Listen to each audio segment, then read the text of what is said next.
vamos propriamente aí para a nossa aula 14, Vivendo para a Glória de Deus, Agindo com Bondade, parte 3, né, Paty? Então é isso, parte 3. Vamos orar para nós darmos início então, irmãos. Feche seus olhos mais uma vez, oremos. Ó Pai amado, nós te damos graças mais uma vez, nós que estávamos há pouco reunidos em reunião de oração, buscando a Tua presença e agora nos preparando para o estudo da Tua palavra. Pedimos que o Senhor nos direcione e que mude, ó Deus, o nosso modo de pensar, o nosso modo de falar, o nosso modo de agir, de acordo, para que esteja de acordo com o padrão que o Senhor espera de nós. Abençoe-nos nessa noite com o estudo do livro de Provérbios, em especial com essa virtude da bondade, da generosidade, para que coloquemos em prática e assim exaltemos o Teu santo nome, reconhecendo que o Senhor é o Deus bondoso e digno, portanto, de toda a adoração. É em nome de Jesus Cristo que nós oramos agradecidos. Amém. Então vamos lá, irmãos. Nós já tratamos aí, né, já é a terceira parte, então, dos princípios da advertência do livro de Provérbios para todas as áreas da vida. Já, como já disse, nós já falamos sobre 14 temas diferentes e hoje nós estamos falando a respeito da bondade, né? Nós já trabalhamos alguns termos relacionados aí a esse atributo de Deus, que é um atributo comunicável, pois Ele compartilhou conosco, e essa virtude, portanto, tem que ser vista na vida de todo o discípulo de Jesus, né? Então, que aponta para esse sentimento, né, de benevolência e a prática da bondade ou da própria generosidade como sendo algo comum, né? Como uma característica, inclusive, daquele que teme a Deus e reconhece que todo bem vem do Senhor. Nessa nossa contextualização, nós vimos algumas orientações e diretrizes, né, sobre a postura de temor a Deus e que nos conduz à prática, obviamente, do bem. E aí, quando olhamos para o livro de Provérbios, nós vemos que o livro nos chama a atenção para agirmos com bondade, porém, esse agir com bondade não é fundamentado naquela postura do senso comum de que devemos fazer o bem sem olhar a quem. Isso não é um padrão bíblico. O padrão bíblico, de fato, é que sejamos bondosos, generosos, que devemos fazer o bem, mas o nosso bem não necessariamente é fazer a vontade do próximo. Muitas vezes o nosso bem vai ser manifestado com um não, com uma negativa. Muitas vezes o nosso bem vai ser manifestado com uma exortação, com uma orientação, com até mesmo uma disciplina, dependendo do caso. Então, isso é demonstração do bem. Então, geralmente, quando nós ouvimos, faça o bem sem olhar a quem, aponta para uma prática até leviana da bondade, que despreza todo o contexto, e aí você acaba dando dinheiro para um viciado a usar no vício. Você acaba dando oportunidade para alguém que vai usar daquela oportunidade para gerar mal para si e para os seus familiares. E às vezes deixamos de usar essa prudência e sabedoria de fazer o bem para quem de fato, da maneira correta, do jeito correto, que vai glorificar muito mais ao Senhor. Então, nesse sentido, nós vimos que a bondade tem que ser usada com sabedoria, né? Vimos que a própria bondade gera comunhão com Deus e com os homens. Isso foi o nosso primeiro ponto, né? O tema 14, aí, a parte 1.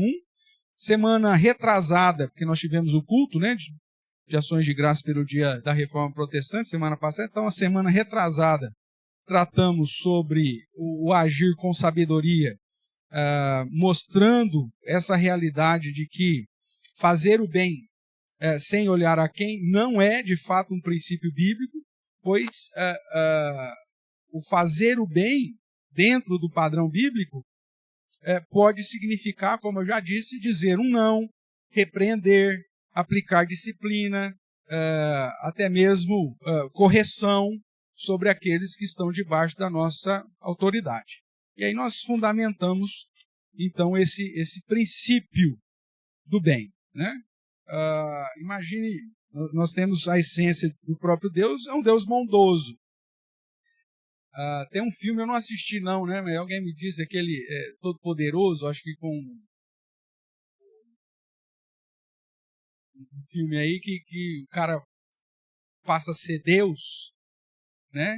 E aí ele põe lá, programa lá, falar sim para todos os pedidos. Não tem um negócio assim? Eu não assisti o filme com sinceridade, mas alguém comentou isso, e aí então um cara que passa a ser Deus, ele, para facilitar o problema dele, não ficar respondendo todas as orações com sabedoria, ele simplesmente vai lá e programa tudo que todo mundo pedir, a resposta sempre vai ser sim. Deu certo? Para quem assistiu o filme? Não deu certo. Porque fazer o bem não é falar sim. Fazer o bem, ou ser bondoso, é tratar com sabedoria e lidar com cada circunstância. Porque aquilo que aparentemente parece ser um bem, pode, na verdade, gerar um grande mal.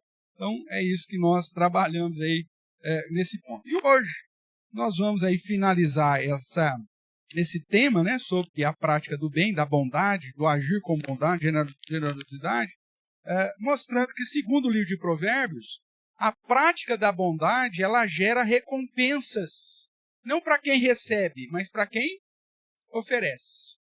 Nós vimos agora há pouco, na reunião de oração, o texto de Mateus, capítulo 6, que fala a respeito da justiça, a respeito da bondade, e ele vai usar o exemplo do dar esmolas, mostrando que a postura de bondade nossa, ela não pode ser usada para autopromoção ou para gerar glorificação. Mas que a prática da bondade deve ser feita com uma manifestação da piedade, do temor a Deus. E quando assim eu faço, o texto de Mateus capítulo 6, no início, falando da prática da justiça, diz que assim então eu vou receber a recompensa, que são os galardões, ou galardão vindo da parte de Deus. Agora, se eu faço para me aparecer, a recompensa que tem é se aparecer. Se aparecer, então você foi visto, essa é a sua recompensa, e não tem nada mais, nada além disso, na perspectiva da vinda do Senhor. Mas quando você faz a prática do bem como demonstração da sua piedade e temor a Deus, sem autoglorificação, né, sem buscando o reconhecimento essa postura de recompensa, o próprio Deus vai nos abençoar. Então essa é a ideia geral da prática do bem ou da prática da bondade dentro da visão bíblica, e consequentemente isso é reforçado aqui no livro de Provérbios. Então, como costume, vamos pegar aí alguns versos que nos auxiliarão na fundamentação dessa afirmativa aí, de que a bondade gera recompensas para quem oferece. Então, acompanhe comigo aí os versos, primeiramente começando aqui em Provérbios capítulo 11, o verso de número 17. Veja o que o provérbio vai dizer. O homem bondoso, ele faz bem para quem? Para si mesmo, mas o cruel a si mesmo se fere. Aqui você tem um princípio, obviamente, que a prática do bem, o maior beneficiado é justamente aquele que exerce essa bondade, aquele que tem como essência essa virtude ou esse atributo de bondade, generosidade, benevolência, porque isso acaba gerando benefício para ele mesmo, traz bem para si mesmo. Então, a própria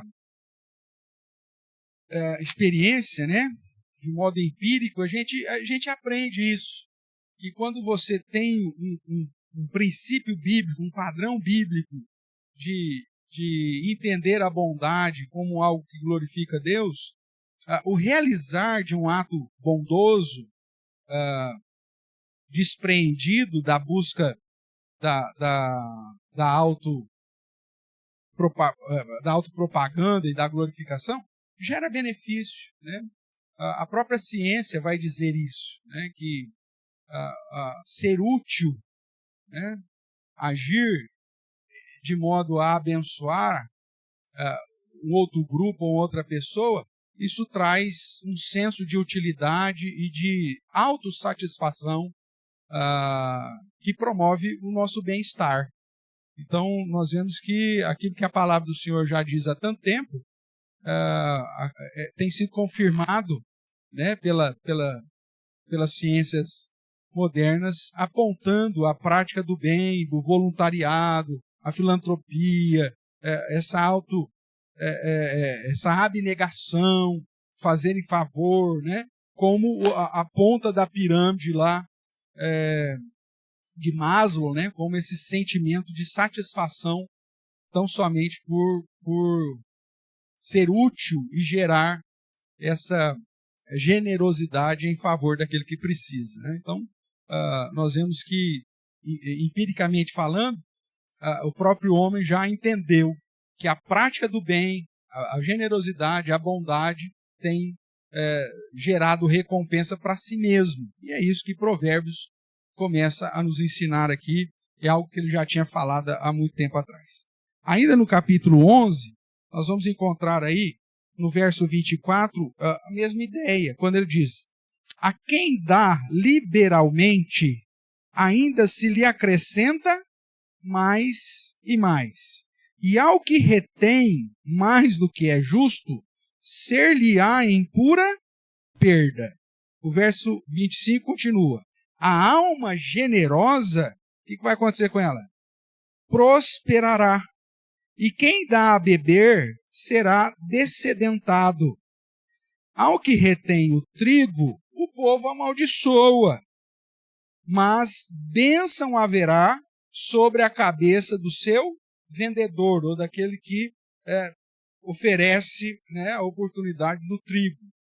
Um exemplo clássico disso é o padrão de José do Egito, que mesmo sendo alvo de toda a perseguição, dos ciúmes, da violência, da ira, do assédio, da injustiça, de uma série de outros detalhes, por temer a Deus, por reconhecer que não está no lugar de Deus, assume uma postura de generosidade, de bondade, não só com o povo egípcio, não só com os seus irmãos, que haviam sido o pivô para todo aquele problema, mas também com seu próprio pai, né, com a sua família de um modo geral. Então, nós vemos que isso proporcionou a José não só uma bênção de prosperidade material durante os seus dias, chegando talvez à posição, né, de prestígio como primeiro-ministro da potência da época, que era o Egito, estando só abaixo da figura de Faraó, e se colocando, portanto, nessa postura de prestígio, como também na perspectiva espiritual e na sequência, né, da sua descendência, quando nós vemos José sendo abençoado com porção dupla, né, onde tanto Manassés e Efraim são abençoados por Jacó, e inclusive na divisão das tribos de Israel, recebem uma divisão no nome de Efraim, no nome de Manassés, por ser dado a José essa porção dobrada por conta da sua generosidade, da sua bondade, da sua piedade. Então, aquilo que os versos 24 a 26 aqui de Provérbios 11 diz, que a generosidade, a bondade gera prosperidade, gera benefício para aquele que assim faz, como da mesma forma que aquele que é malvado ou não é generoso acaba gerando consequências, né, na própria vida, é uma realidade que você vê na história da própria Escritura. E é por isso que o padrão bíblico aponta para o discípulo de Cristo a prática da generosidade, ou a prática do dividir. Jesus mesmo vai dizer, né, você tem 2 pães, dá um, você tem 2 capas, divide uma. Ou seja, seja generoso, porque isso vai trazer benefício para você mesmo, isso vai trazer recompensa para você. É lógico que a motivação da minha bondade, da generosidade, não é a recompensa. Eu tenho que fazer isso, como nós já vimos nos estudos anteriores, de coração. Eu tenho que fazer isso por essência, mas sabendo que a bondade, a generosidade vai trazer benefícios para mim mesmo, ou seja, para quem oferece da bondade, né? Então, irmãos, a gente nunca perde por sermos generosos. É isso que a Bíblia nos ensina e ainda demonstra que o fato de você, talvez aqui a gente pudesse até, com muito cuidado, né, fazer aqui uma associação, aquilo que no senso comum nós chamamos da lei da semeadura, né? É assim que o povo fala. O que você faz, você vai acabar colhendo benefícios do que você faz. Se você planta coisa boa, você vai colher coisa boa. Se você planta coisa ruim, você vai colher coisa ruim. Então, de certa forma, está relacionado a essa dita lei da semeadura, porque a generosidade, a bondade, a benevolência gera sempre benefício para quem assim procede. Tudo bem até aqui? Então vamos caminhar mais um pouco aí. Indo para o capítulo 14,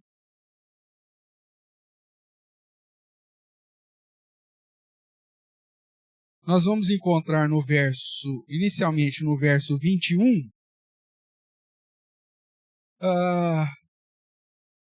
a recompensa da bondade, que é essa autossatisfação, né, essa felicidade.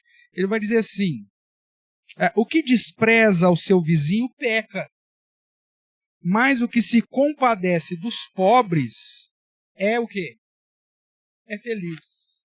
A ideia de poder ser instrumento para abençoar, para socorrer, né, para suprir aí a necessidade, deu um pisca elétrico aí, né? Talvez a gente vai ficar sem energia, tá? O pessoal da transmissão aí já fica ciente que nós estamos aqui com... Pode ser que caia aí a nossa transmissão. Mas, independente disso, você não precisa gritar, tá bom? Porque nós estaremos aqui, tem as luzes de emergência aí, pode ficar tranquilo. Mas voltando aqui à ideia, então, a prática da generosidade gera essa satisfação, né? Primeiro, irmãos, pelo privilégio em poder servir. Isso é uma característica cristã, né? O próprio apóstolo Paulo vai dizer, lá em Atos, através do registro de Lucas, um princípio que a gente não vê no Evangelho, mas que foi registrado em Atos, a respeito do ensino de Jesus, que Jesus vai dizer assim, que mais bem-aventurado é dar do que receber, né? Há mais alegria. Bem-aventurança, lembra, felicidade, alegria, sucesso, tudo mais. Então é mais bem-aventurado em dar do que receber.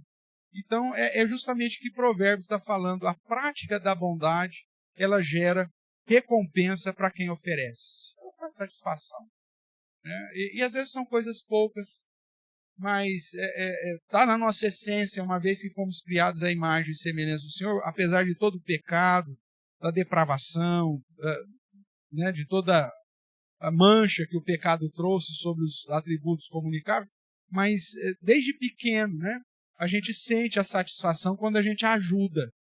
Eu não sei se você se lembra de alguma situação nesse sentido, ou quando nós olhamos para os nossos pequeninos, a disposição em ajudar e a alegria que isso produz. Eu vi recentemente uma pesquisa, na verdade um exercício, uma atividade social, onde estava lá o pai ou a mãe com a criança a partir de 2 anos de idade, né, num ambiente monitorado, e aí entrava o pesquisador, não conversava nem com o pai, nem com a criança, não tinha interação nenhuma, mas começava a exercer uma atividade manual, né? E uma dessas atividades manuais, o cara colocou um varal assim no meio da sala, e aí o cara então começou com os prendedores, prender lá alguns papéis, alguma coisa lá, e aí de repente ele, intencionalmente, ele deixa cair um prendedor, e ele tenta pegar o prendedor por cima da corda, algo que é impossível. E a criança, vendo aquela situação, sai do colo do pai ou da mãe, vai lá, pega o prendedor para um estranho, e entrega para que ele, então, continue a fazer a sua tarefa. E aí ele sai todo sorridente, né, mostrando para o pai e para a mãe que ele é um cara bom, né, que ele foi generoso, que ele ajudou e tal. E o objetivo dessa pesquisa é justamente demonstrar que a bondade faz parte da nossa essência, que confirma tão somente o fato de termos sido criados à imagem e semelhança do Criador, que tem a virtude da bondade em plenitude. Né? Então, depois, se você tiver interesse, você dá uma pesquisada lá, provavelmente você vai encontrar fácil esse videozinho aí das crianças auxiliando e demonstrando essa satisfação, essa felicidade em poder ajudar. Não sabe nem falar, mas já tem essa inclinação de poder ajudar. O verso 31 aqui do capítulo 14 vai ainda reforçar quando nos diz assim: o que oprime ao pobre, presta atenção aqui, ó, insulta quem? O pobre? Não. Insulta quem? Insulta Deus, insulta aquele que o criou. Mas a este honra o que se compadece do necessitado. Então veja, a própria prática da bondade, da generosidade, honra ao Criador, porque exalta uma virtude, um atributo que é presente de modo perfeito e pleno naquele que nos criou. Ok? Vamos lá, continuando aí nosso estudo. Capítulo 17, no verso 13. Nós vemos aí a consequência contrária, né? E aí por isso é possível você fazer a analogia do contrário. Você tem o 17:13 diz assim: quanto àquele que paga o bem com o mal, não se apartará o mal da sua casa. Mais uma vez, né, aquela analogia aqui, com muito cuidado, mas a lei da semeadura, né? Se você recebe o bem e paga ele com o mal, isso vai gerar uma consequência de maldade para a sua própria vida. Irmãos, a prática do mal nunca traz benefício. Para o ímpio, ele acha que é um bom negócio. Nós já vimos isso aqui em Provérbios. Ele acha que fazendo o mal, ele vai alcançar prosperidade mais rápido, ele vai ter benefícios mais rápido, ele vai ter reconhecimento mais rápido. Só que é uma falsa ilusão. A prática do mal, a prática da desobediência à palavra e o padrão de Deus, sempre nos conduz a um mal maior. Sempre. Né? Aquele princípio que a gente inculcava na cabeça das crianças lá desde pequeno. Quem desobedece se dá mal. Não tem jeito. Se você escolher o caminho do mal pensando que vai se dar bem com isso, aparentemente, inicialmente, você pode até colher alguns frutos que te gerem prosperidade, que você deu tombo num, deu tombo no outro, que pareça que vai te conduzir para um patamar aí de tranquilidade. Mas vai acabar mal. Não tem jeito, irmãos. Porque nós estamos, mesmo vivendo debaixo de um mundo caído e de um mundo que está caminhando aí segundo aquilo que já está previsto, ainda é um mundo sob o reger de um Deus soberano. De um Deus soberano que é justo. E que mesmo que tenha com longanimidade suportado todo o mal desse mundo para aplicar no juízo final, de momentos em momentos nós temos aí as trombetas, os flagelos, principalmente os flagelos, né, lá de Apocalipse, que são aplicados especificamente sobre quem? Os ímpios, ou aquele que pratica o que é mal. Tudo bem? Então, não compensa, né? A maldade não compensa. É isso que Provérbios está nos dizendo. Enquanto que a bondade gera recompensas para quem oferece. No capítulo 18, nós chegamos no verso 24, que é o último verso aí do capítulo 18, que vai nos dizer assim: o homem que tem muitos amigos sai perdendo, mas amigo mais chegado que um irmão. Aqui a comparação, nesse provérbio de comparação, ele está falando que o número de amizade, não só numa perspectiva prática, acaba não trazendo o benefício que tem que ser, porque o que acontece? Quando você tem muitos amigos, você acaba, na verdade, não tendo ninguém, né? Porque na hora que você precisa mesmo, cada um vai correr atrás do seu problema e da sua dificuldade. Mas quando você tem alguém que é próximo e que, por definição, ser amigo, ou seja, aquele que está pronto a estender a mão, isso vai gerar tanta bondade, tanta generosidade, que essa amizade ultrapassa até a unidade fraternal, vai ser mais chegado que o irmão. Isso aponta para a ideia da fraternidade, e obviamente quando nós vivemos em fraternidade, a relação que temos para as pessoas é uma relação de bondade. Quando você tem alguém que é amigo, a sua pretensão, fala, eu quero ser amigo do fulano porque eu quero fazer o mal para ele. Como que é que funciona? Não, quando eu sou amigo de alguém, eu quero o bem, né? E é nesse sentido que Jesus, inclusive, lá em João, diz que nos chama de amigos, porque é o nosso bem. Então, o simples fato de apontar essa ideia da fraternidade, da amizade, aponta a necessidade, a inclinação natural da prática do bem. E quando há necessidade, esse amigo, ele vai ser melhor que o irmão, porque ele vai ser alguém que vai nos sustentar, vai nos apoiar, vai nos encorajar, vai nos animar, e tudo isso são manifestações da prática da bondade, né? Então, o ser amigo é uma demonstração da prática da bondade nas nossas relações. Vamos lá, caminhando mais um pouco. Capítulo 19, verso 17.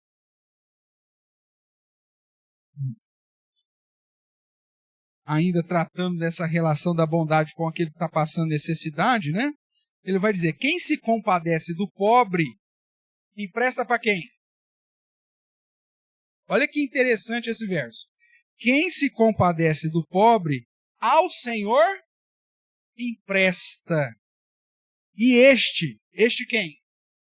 O Senhor lhe paga o seu benefício.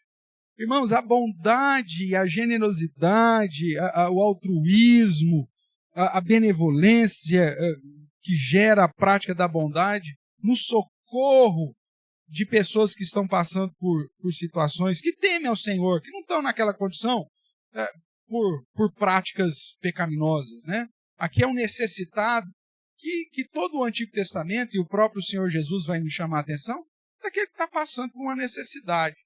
E no contexto do Antigo Testamento era muitas vezes focado na ideia da viúva, do órfão, do estrangeiro. O provérbio vai dizer, quando você faz o bem para aquele que realmente está precisando, para esse necessitado que aqui é trazido, você está emprestando para Deus. E não é o pobre que vai te dar o benefício. Quem que vai te dar a paga? O próprio Senhor, né? Se fosse esse aqui, né, a nossa Lorena aí poderia nos ajudar aí, se referiria ao pobre, mas como está é o que está mais perto, então refere-se a Deus, ao Senhor. Então, quando você faz para alguém que está passando por um momento que realmente precisa do seu socorro, você está emprestando a Deus, e Deus é que vai te dar a retribuição. É este que vai lhe pagar. Então, a ideia de Provérbios é que a prática do bem, além de glorificar o Criador, é uma prática que o próprio Criador, o próprio Senhor, o Deus da aliança, e por isso que é colocado aqui o nome de Deus, né? Vai recompensar aquele que pratica o bem em favor do necessitado. Né? Esse versículo aqui é fantástico. Vamos caminhar mais um pouquinho. No capítulo 21,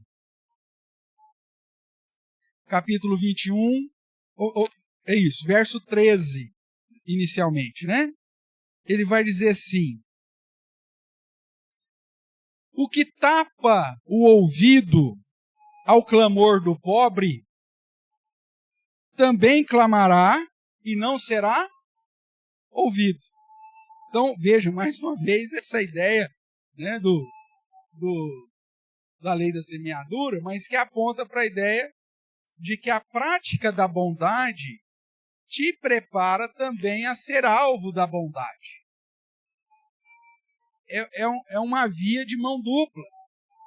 Agora, se eu tapo os meus ouvidos em relação ao necessitado e eu não ajudo, no momento que eu for precisar também, eu não espere ajuda, não.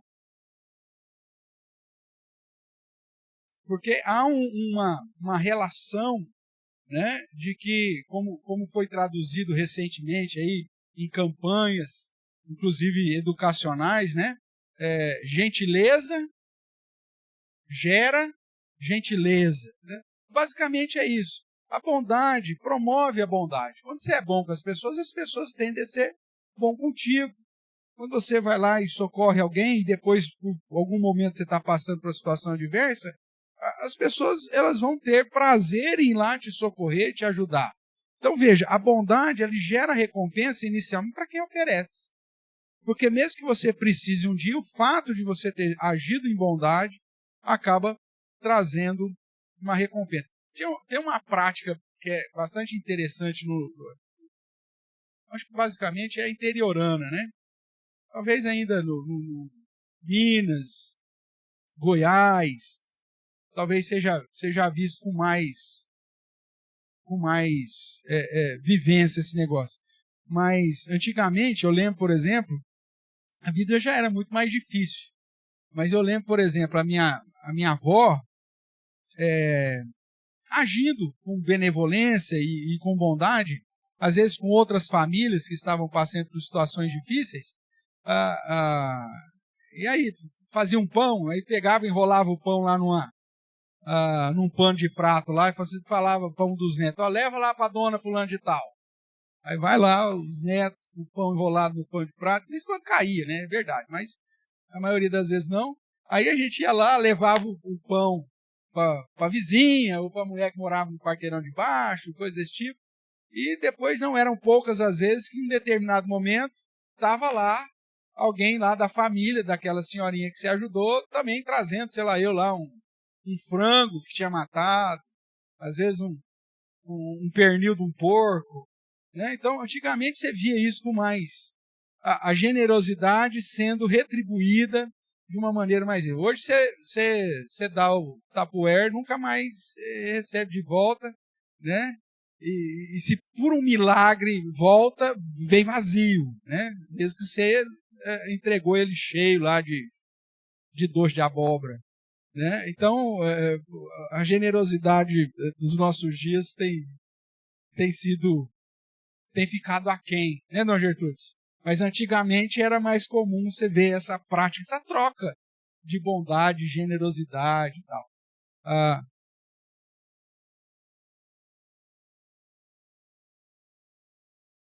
Isso, dali a pouco alguém trazia alguma coisa. E não só isso, né? Às vezes lá, meu pai, quantas vezes na folga dele, ia lá bater a laje do amigo, né? Bater a laje da casa do amigo, ou fazer uma calçada, ou sei lá, instalar uma caixa d'água, alguma coisa assim. Aí depois, quando dava algum problema, tinha alguma necessidade, opa, tá lá os amigos também para ajudar. Então, situações como essa que nós estamos vivendo, né, com tanto vento, com tanta chuva, telhado destelhado, não sei o quê, você via, de um modo geral, mais essa generosidade, essa bondade sendo manifestada. Hoje a gente tem esfriado um pouquinho, né, o amor, esfriado a generosidade, mas o verdadeiro servo de Deus deveria manter isso aquecido no coração, pois é um padrão que se espera daquele que teme ao Senhor. Tudo bem? Vamos lá, vamos seguir aqui. Ainda no capítulo 21, agora o verso 21. O texto diz: o que segue a justiça e a bondade achará a vida a justiça e a honra. Ou seja, são recompensas, são benefícios que a própria bondade gerará, acontecerá. É natural, é algo que produz naturalmente quando você pratica o bem. Ah, pastor, mas eu conheço tanta gente que fez o bem e acabou recebendo o mal. Acontece, o pecado está aí, nós vivemos num mundo caído. Mas, na maioria das vezes, a prática do bem acaba sempre gerando recompensa para aquele que oferece. Tudo bem? Vamos lá. Capítulo agora 23, versos 10 e 11.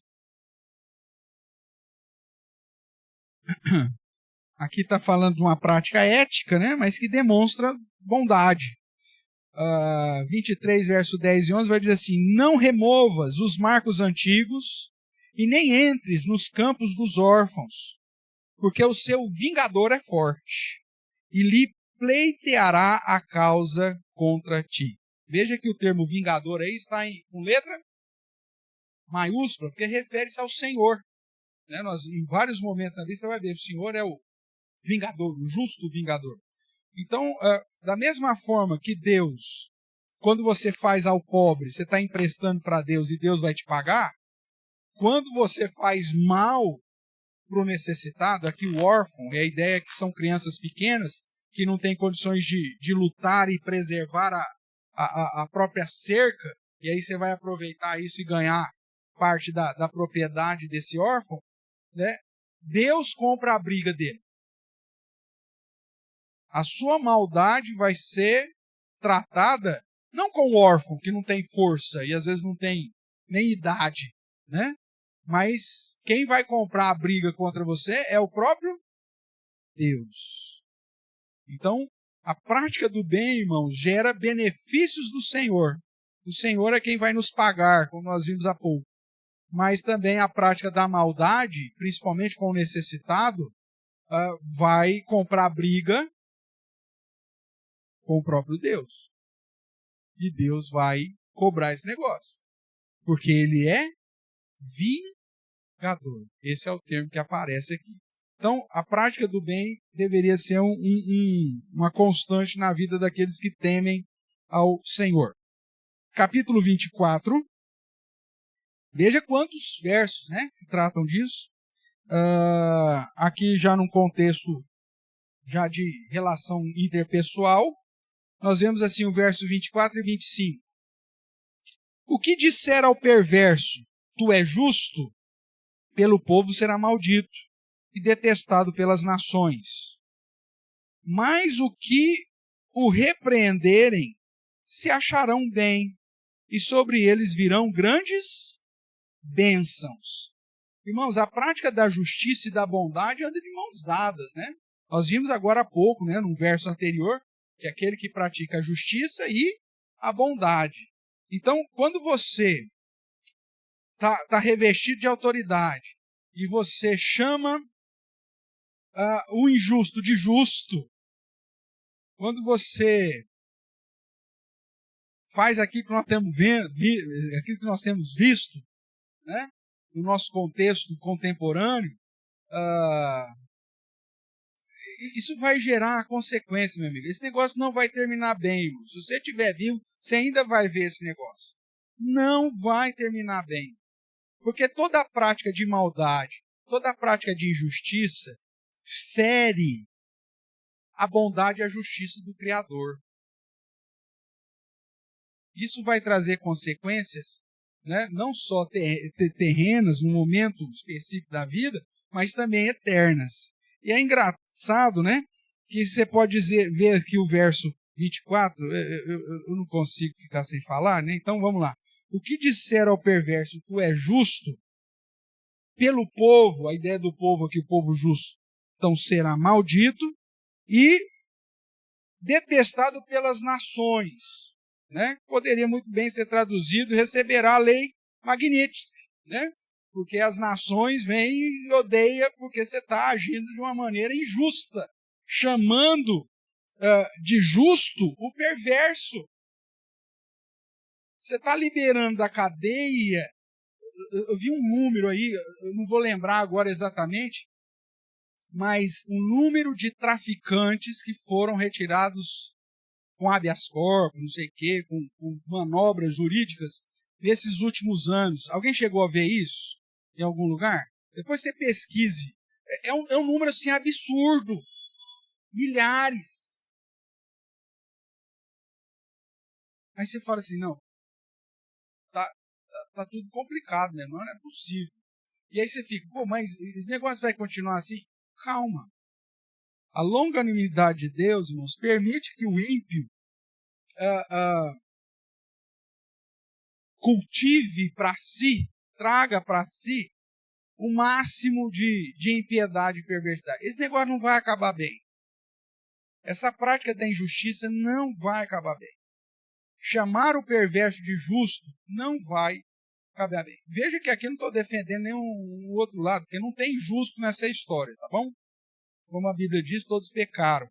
Mas quando você tem uma característica de um perverso, de alguém que foi provado, explicitado uma prática de perversidade, e você chega e libera esse cara, você que tem autoridade, libera esse cara e chama esse cara de justo, isso não vai ficar sem consequência. Da mesma forma que a prática da bondade gera recompensa para quem oferece, a prática da maldade tem o seu preço.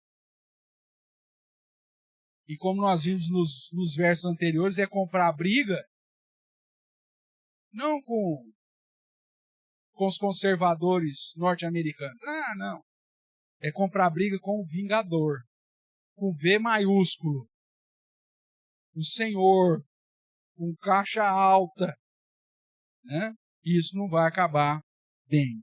Pode ter certeza, irmãos. Né? Quando você olha para a história, todos aqueles que se levantaram e que agiram de uma maneira injusta, maldosa, terminaram mal. Tem citei aqui, eu não vou lembrar o nome agora, uma série, né, de televisão que apontava para a relação da máfia e dos paraísos fiscais no Caribe e dos governos comunistas, em especial de Cuba, em Havana, colocando bancos ali, para lavar dinheiro da máfia. Você vai vendo a série, que é uma série histórica, então está contando tudo. Todo mundo, cara, que entrou naquele esquema, o final da vida do cara é uma tragédia atrás da outra. Não termina bem. A prática da maldade traz as suas consequências. Da mesma forma que a prática da bondade gera recompensas para aquele que assim procede. Ok? Vamos caminhar mais um pouco aí. Nós vamos agora para o capítulo 25, verso 21 e 22.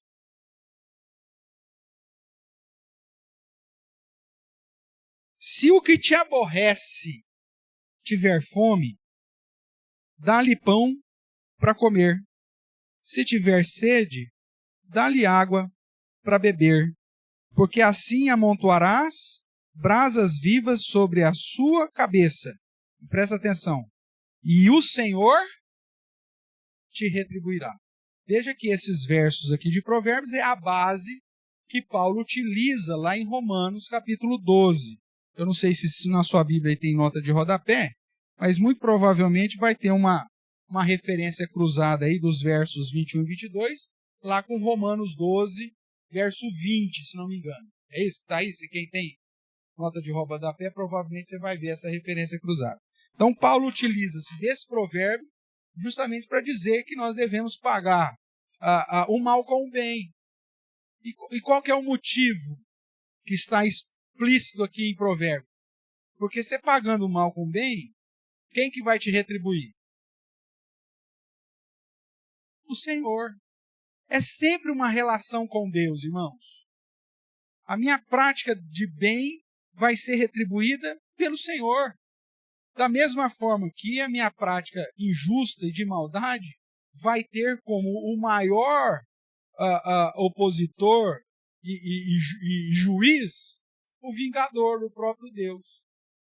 Então, fazer mal para alguém, não estou fazendo mal tão somente para esse indivíduo, para esse necessitado. Eu estou comprando briga com o Criador.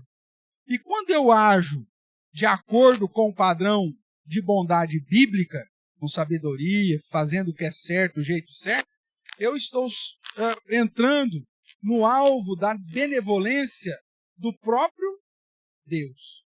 É isso que o provérbio está me ensinando. O que ele está dizendo, da mesma forma que nós estudamos um tempo atrás, né? O crime não compensa, né? A perversidade não compensa, poderíamos concluir que, olha, a generosidade, a bondade compensa. Que é um padrão que Provérbios nos chama a atenção, que é algo que honra ao Senhor e que por honrar ao Senhor acaba sendo alvo de uma recompensa, de um benefício vindo do próprio Deus, vindo do próprio Senhor. Tudo bem? Vamos lá, caminhando aqui para o fim já. Capítulo 27, nós temos o verso 17 e o verso 18, que diz assim: como o ferro com o ferro se afia, assim o homem ao seu amigo. O que trata da figueira comerá do seu fruto, e o que cuida do seu senhor será honrado. Então aqui nós temos, de certa forma, a recompensa. Se você é alguém próximo e amigo, da mesma forma que você gera bênção, melhora, traz benefício para ele, você também será beneficiado com a amizade verdadeira, uma amizade dentro do padrão bíblico. E aí ele vai usar como analogia aqui duas situações. Se você cuidar de uma árvore, você vai comer do fruto dela. Né? É o que o verso 18 vai dizer. Se você tratar da figueira, você vai comer do seu fruto. E se você cuidar de alguém do seu senhor, ou seja, de alguém que está acima de você, você será honrado, você vai ter uma recompensa por isso. É lógico que é importante dizer que a prática do bem não está atrelada a essa possibilidade da recompensa. Não é essa a minha motivação. A minha motivação para a prática do bem é tão somente o meu temor a Deus e a minha prática de piedade. Mas ciente de que isso vai gerar recompensa. Se você cuida qual que é a árvore aqui que ele está falando? Da figueira, você vai comer do fruto que ela produz. Agora, se você maltratar ela, ou cortá-la, ou pôr fogo, você não vai ter a recompensa dela. Então é uma analogia que aponta que aquilo que você faz vai gerar recompensa, principalmente no que tange a prática da bondade. Tudo bem?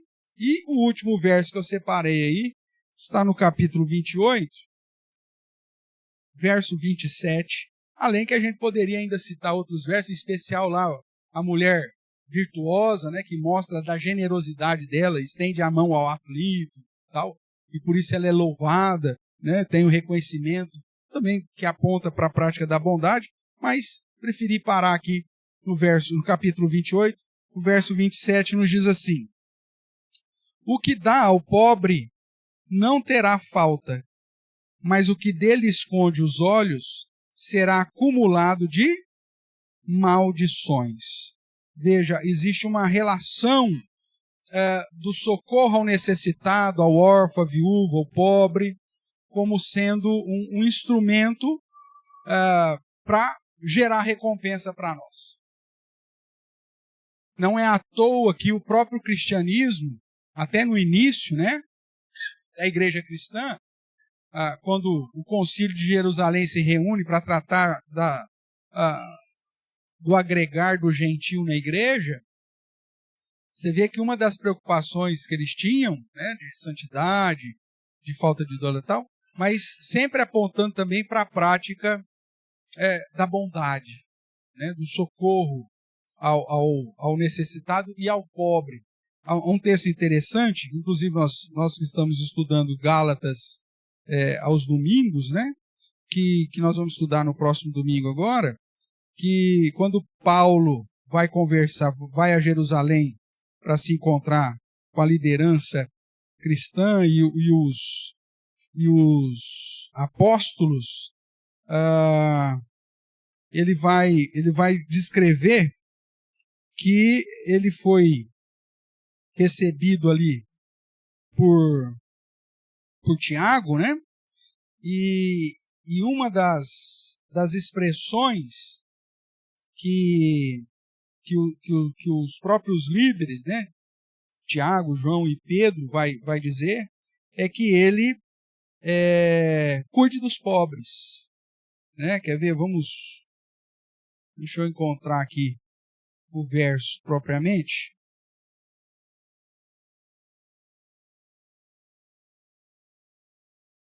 No capítulo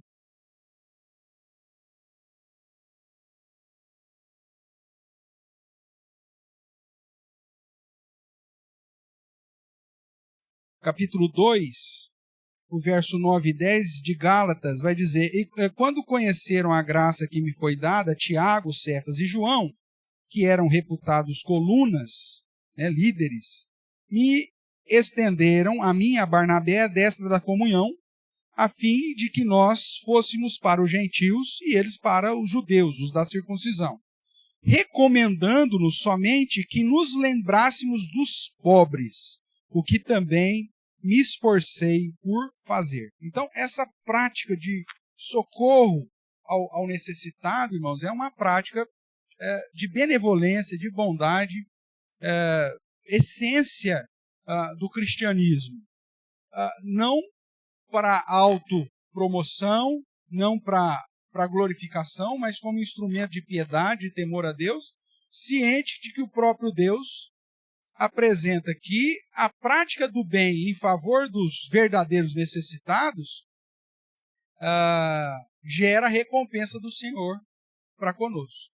E quando eu falo dos verdadeiros necessitados, isso é amparado no próprio ensinamento bíblico, né, que em vários momentos vai dizer, olha, ajuda só a verdadeira viúva, quem não trabalha não come, né, chamar a responsabilidade de todas as pessoas e de que não investir no perverso, né, porque você acaba ajudando o perverso, você não está fazendo bem.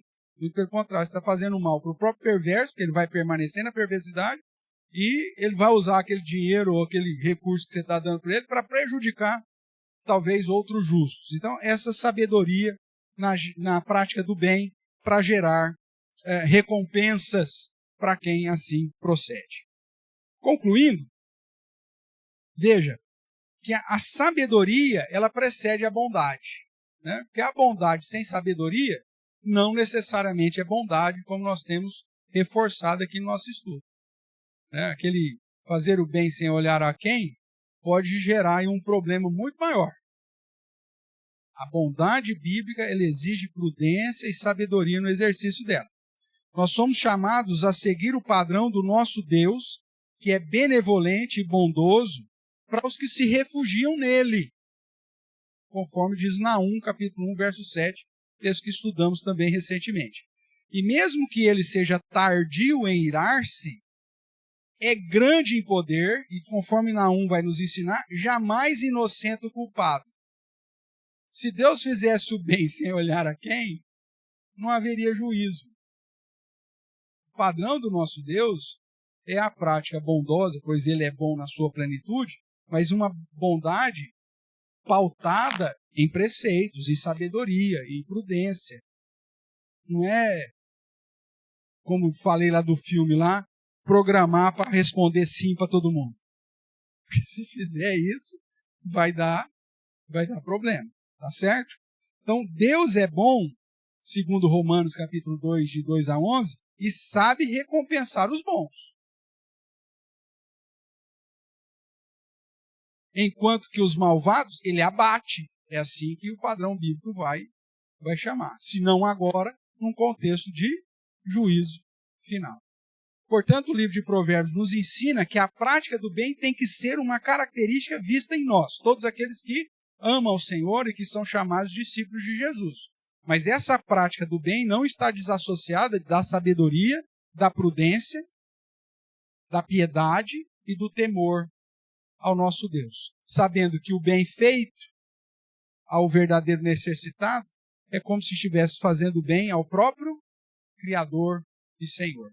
E que o mal, se porventura pagarmos o bem com o mal, nós estamos comprando briga com o próprio vingador, que é o nosso Deus, nosso Senhor soberano. Tudo bem?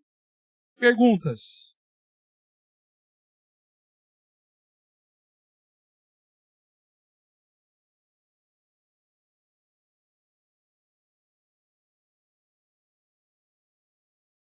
$1.200?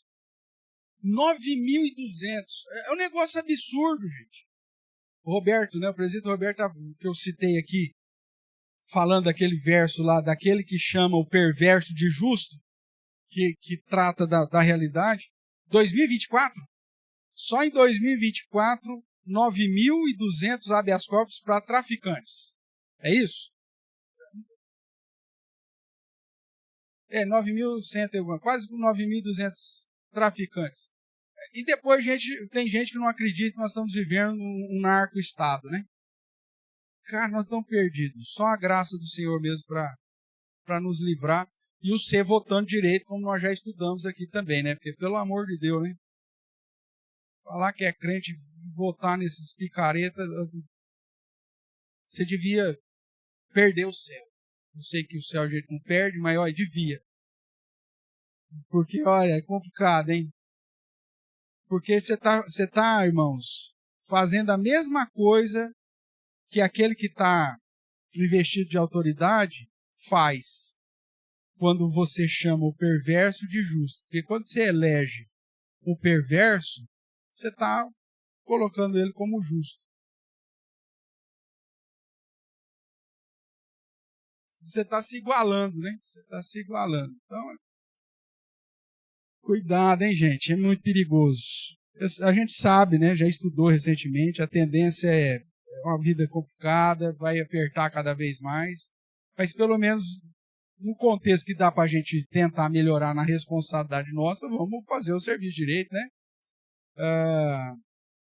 Agindo com bondade dentro do padrão de sabedoria que o próprio Deus estabelece para nós, né? E não nos associando aí à prática do mal e nem dos perversos, porque esse é um padrão daqueles que, de fato, temem a Deus e vivem para a glória do próprio Deus.